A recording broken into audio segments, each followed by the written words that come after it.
የአውራምባ ማህበረሰብ ወንዱም ሴቷም ምንም ልዩነት የላቸውም።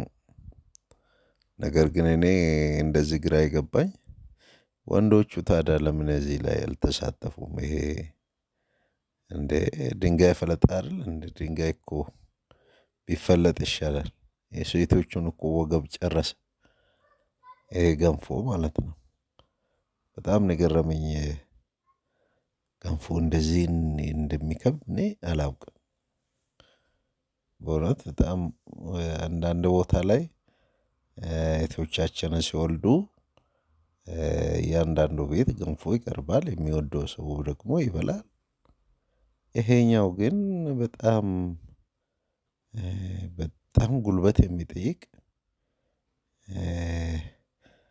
20-30 ሰከንድ ከዛ የበለጠ መስራት አይችሉም። አያችሁ አይደል? ይደክማሉ።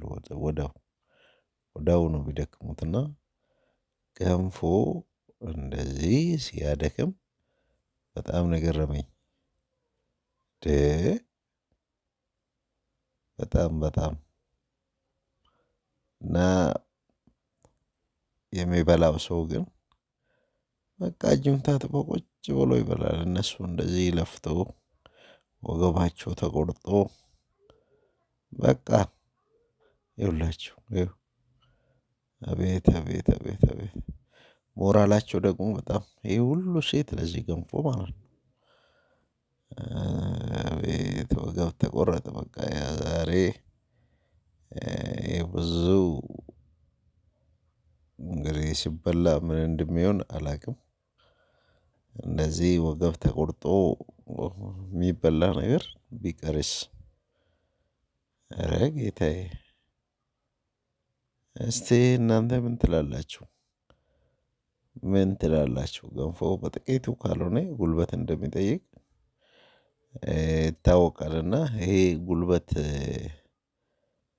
የማይጠይቀው ሁለት ሰው አንድ ሰው የሚበላው ቤት ውስጥ የሚሰራው ይመስለኛል። ግን እሱም ቢሆን ቀላል አይደለም። ቶሎ እንዳይበላሽ እንዳይጓጉል ቶሎ መዞር አለበት እና እጅ ይፈትናል። ይሄ ለማንኛውም እኔ አሁንም ጥያቄ የሚሆንብኝ የአውራምባ ወንዶቹ ለምን አልገቡም? እንጀራ ሲጋግሩ እናያለን። እንጨት ሲፈልጡ ወጥ ሲሰሩ እናያለን። እና እዚህ ላይ ለምንድነው የሌሉት የሚል ጥያቄ እኔ አነሳለሁ። እና ሰላማችሁ ብዝት ይበል። እግዚአብሔር ይባርካችሁ። ባላችሁበት ሁሉ ሰላማችሁ ይብዛ።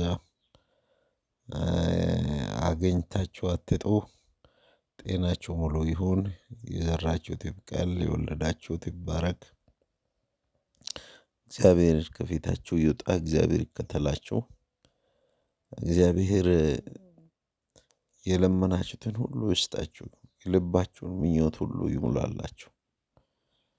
በእውነት የምትመኙትን ሁሉ አግኙ። እንቅፋት አይምታችሁ። እግዚአብሔር ዓይኖቻችሁን ከእንባ እግሮቻችሁን ከመሰናክል ይጠብቅላችሁ። እግዚአብሔር ከፊቱ ይውጣላችሁ። እሱ ጠበቃና ዳኛ ይሆናችሁ። የተንገላታችሁ የተጎዳችሁ ሁሉ እግዚአብሔር ይድረስላችሁ። እግዚአብሔር ጎደሏችሁን ይሙላላችሁ። እግዚአብሔር ኪሳችሁን ይሙላላችሁ። አትራቡ። እግዚአብሔር ራብን ከቤታችሁ ያስወግድ፣ ከሕይወታችሁ ያስወግድ። እግዚአብሔር እጁ ሰፊ ነውና ከሰፊ እጁ ይቁረስላችሁ፣ ከሰፊ እጁ ይስገንላችሁ። እግዚአብሔር ይገኝላችሁ። እሱ ባለበት ሁሉ ሙሉ ነው። እሱ ባለበት ሁሉ ምንም ጎደሎ የለምና እሱ ይሙላላችሁ፣ እሱ ይገኝላችሁ። በቤታችሁ በሕይወታችሁ ይገኝላችሁ። ከሟርት ከድግምት ከአስማት ከጥንቆላ ከሰብስቤ ሁሉ እግዚአብሔር ይጠብቃችሁ። እነሆ እናመሰግናለን። መልካም ቀን መልካም ጊዜ ተመኘን። እግዚአብሔር ከእናንተ ጋር ይሁን። ቪዲዮ ላይክ፣ ሼር ማድረግ አትርሱ። ሰብስክራይብ ማድረግም አትርሱ። መልካሙን ሁሉ ተመኘን። እናመሰግናለን። ባላችሁበት ሰላማችሁ ብዝት ይበል።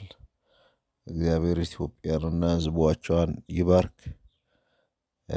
እናመሰግናለን። መልካም ጊዜ